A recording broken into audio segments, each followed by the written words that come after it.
Werner's theory. Alfred Werner एक Swiss chemist थे जिन्होंने ये सिद्धांत दिया और उन्हीं के नाम से ये पड़ गया Werner's theory. It was the first successful explanation, became famous as the coordination theory of complex compounds, also known as Werner's theory. Werner ने क्या पोस्टुलेट दिए? वर्नर ने कहा the central metal atom or ion, जो भी केंद्रीय धातु परमाणु होता है या आयन होता है in a coordination compound, it exhibits two types of valency. उसकी दो तरह की संयोजकताएं होती हैं। जो भी केंद्रीय धातु आयन है, या तो वो एटम है या आयन है, उसकी दो तरह की संयोजकताएं होती हैं। एक कहलाती है प्राइमरी वैलेंसी और दूसरी कहलाती है secondary valency. Primary valencies are ionizable and correspond to the number of charges on the complex ion. वो उसकी संयोजकता को रिप्रेजेंट करती है, वो आयोनाइजेबल होती है और it represents the charge on the complex ion. Primary valencies apply equally well to simple salts and to complexes and are satisfied by negative ions. ये हमेशा ऋणायनों के द्वारा ही satisfy होगी। जो भी संकुल बनेगा, कॉम्प्लेक्स बनेगा, उसमें जो प्राइमरी वैलेंसी है वो नेगेटिव आयंस के द्वारा संतुष्ट होगी। सेकेंडरी वैलेंसी, दो तरह की वैलेंसी बताई है, एक प्राइमरी होती है धातु के पास, दूसरी सेकेंडरी। अब सेकेंडरी वैलेंसी जो है, secondary valencies correspond to the valencies that a metal atom or ion towards neutral molecules or negative ions in the formation of its complex ions. वो दोनों तरह से सेटिस्फाई हो सकती है, न्यूट्रल मॉलिक्यूल्स भी हो सकते हैं या नेगेटिव आयंस के द्वारा भी सेकेंडरी वैलेंसी जो है वो सेटिस्फाई हो सकती है। Secondary valencies are directional and so a complex has a particular shape. मतलब उसके जो नेचर होता है वो कैसा होता है, दिशात्मक गुण दर्शाती है जो सेकेंडरी वैलेंसी है, और इसी वजह से the number and arrangement of ligands in space determines the stereochemistry of a compound. मतलब जो सेकेंडरी वैलेंसी होती है उसका नंबर फिक्स्ड होता है और वो स्पेस में डायरेक्शनल नेचर की होती है। इस वजह से जो स्टीरियोकेमिस्ट्री है, जो भी संकुल बन रहा है, उसकी एक फिक्स्ड स्टीरियोकेमिस्ट्री होगी और स्पेस में किस तरह से लिगेंड्स जो है वो अरेंज होंगे वो एक फिक्स रेशो होगा। वर्नर्स थ्योरी ने, the postulates of Werner's coordination theory were actually based on experimental evidence rather than theoretical। उस वर्नर ने अपने सिद्धांत को एक्सपेरिमेंटली प्रूव भी किया था। ये सिर्फ एक थ्योरेटिकल कंसेप्शन नहीं था, उसने अपने सिद्धांत को थ्योरेटिकली प्रूव किया। Although Werner's theory successfully explains the bonding features in coordination compounds, it has some drawbacks. इसके कुछ ड्रॉबैक्स भी थे। क्या थे drawbacks? First, it doesn't explain why only certain elements form coordination compounds। ये नहीं समझा पाए कि सिर्फ कुछ ही एलिमेंट्स ऐसे हैं जो इस तरह के संकुल यौगिक बना पाते हैं, सभी एलिमेंट्स जो हैं वो नहीं बना पाते। It does not explain why the bonds in coordination compounds have directional properties। अभी अपन पहले देख रहे थे कि वो दिशात्मक गुण दर्शाते हैं, पर ऐसा क्यों होता है ये हम वर्नर के सिद्धांत के द्वारा नहीं समझा पाते। It does not explain the colour and the magnetic and optical properties of complexes, कि जो भी संकुल बनता है उसका जो कलर आ रहा है या उसकी जो मैग्नेटिक प्रॉपर्टीज़ हैं या ऑप्टिकल प्रॉपर्टीज़ हैं वो हम वर्नर के सिद्धांत के द्वारा नहीं समझा पाते। Now application of Werner's theory to cobalt ammines. अभी जैसा मैंने आपको बताया कि वर्नर ने सिर्फ एक थ्योरेटिकली नहीं समझाया, अपने जो भी सिद्धांत था उसको एक्सपेरिमेंटली प्रूव भी किया। तो वर्नर ने इस तरह के कोबाल्ट के कॉम्प्लेक्स लिए। यहाँ पर आप देख सकते हैं कि 4 तरह के अपन ने एग्जाम्पल्स लिए हैं। कोबाल्ट जो है, कोबाल्ट उसमें फर्स्ट जो है COCl3.6 NH3। इसमें हम देखते हैं कि अभी मैंने आपको सिद्धांत में बताया था, वर्नर ने कहा था कि दो तरह की वैलेंसीज होती हैं, एक सेकेंडरी वैलेंसी होती है, एक प्राइमरी वैलेंसी होती है।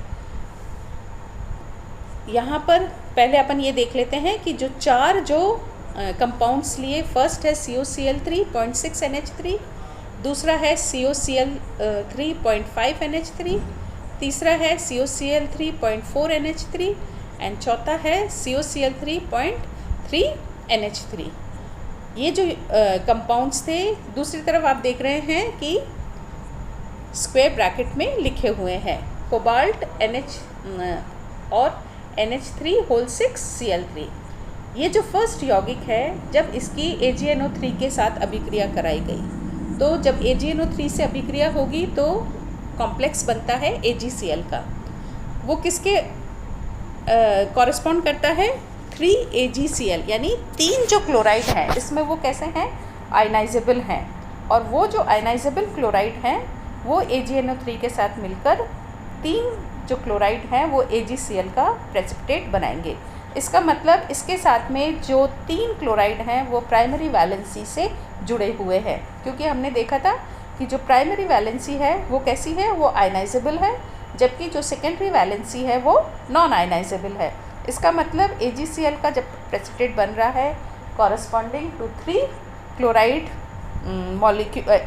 Chloride atoms, it means there are 3 ionizable chlorides in this complex, जो कि इसका मतलब वो प्राइमरी वैलेंसी से जुड़े हुए हैं।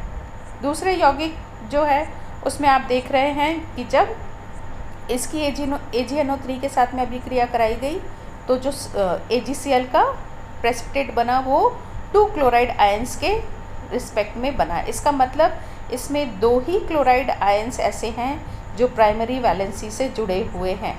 इसका मतलब एक जो क्लोराइड है वो सेकेंडरी वैलेंसी से जुड़ा हुआ है।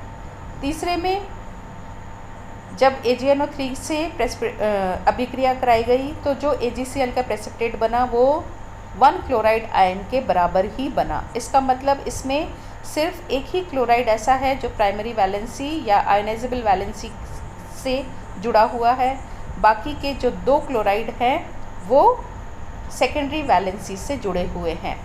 और जो चौथा है, इसमें जब AgNO3 के साथ अभिक्रिया कराई गई तो कोई AgCl का प्रेसिपिटेट नहीं बनता है, नो प्रेसिपिटेट फॉर्म। इसका मतलब तीनों जो Cl हैं वो सेकेंडरी वैलेंसी से जुड़े हुए हैं, और इसी वजह से, क्योंकि सेकेंडरी वैलेंसी आयनाइजेबल नहीं है, इसी वजह से AgCl का प्रेसिपिटेट नहीं बनता। तो इस तरह से वर्नर ने अपने सिद्धांत को एक्सपेरिमेंटली प्रूव भी किया। On heating with HCl at 373 degree Kelvin, cobalt amines does not evolve NH3. Primary valency of cobalt is 3 and secondary valency is 6. तो इससे वर्नर ने प्रूव किया कि यहाँ पर जो प्राइमरी वैलेंसी है वो 3 है, जबकि जो सेकेंडरी वैलेंसी है वो 6 है। All the compounds differ in their reactivity, और इन सभी की रिएक्टिविटी जो थी वो अलग अलग थी। Werner proposed putting all molecules and ions within the sphere in brackets and those free anions that dissolve from the complex ion when dissolved in water outside the bracket। यहाँ पर जो अभी मैंने आपको समझाया एग्जाम्पल, वर्नर ने क्या किया कि जो सेकेंडरी वैलेंसी से जुड़े हुए हैं groups, it can be neutral group और नेगेटिव आयंस, उनको तो स्क्वायर ब्रैकेट के अंदर रखा, और जो प्राइमरी वैलेंसी से जुड़े हुए हैं जो कि आयनाइज हो सकते हैं उनको स्क्वायर ब्रैकेट के बाहर रखा। तो जो फर्स्ट कॉम्प्लेक्स है, और इनमें आप देख रहे हैं कि ये सभी अलग अलग प्रकार के यौगिक हैं, इनका कलर भी सबका अलग अलग है। जो फर्स्ट कंपाउंड है वो ऑरेंज कलर का है, second purple, third green and fourth is violet.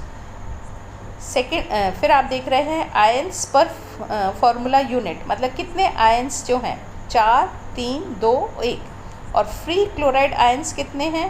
First compound में 3 क्लोराइड आयंस जो हैं वो फ्री हैं और 3 AgCl का प्रेसिपिटेट बनता है।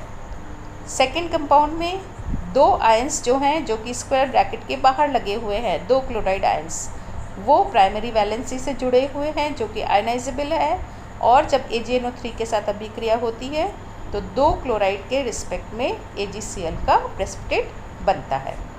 फोर्थ कंपाउंड, इसमें एक ही क्लोराइड जो है स्क्वायर ब्रैकेट के बाहर लगा हुआ है और इसका मतलब सिर्फ एक ही क्लोराइड जो है वो आयनाइजेबल है या प्राइमरी वैलेंसी से जुड़ा हुआ है और जो AgCl का प्रेसिपिटेट बनेगा वो एक क्लोराइड के रिस्पेक्ट में बनेगा।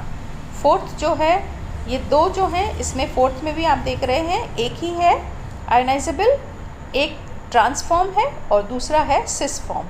ट्रांसफॉर्म मीन्स जो 2 क्लोराइड हैं यदि वो ऑपोजिट लगे हुए हैं तो ट्रांसफॉर्म हो जाएगा और यदि पास पास लगे हुए हैं तो सिस फॉर्म हो जाएगा।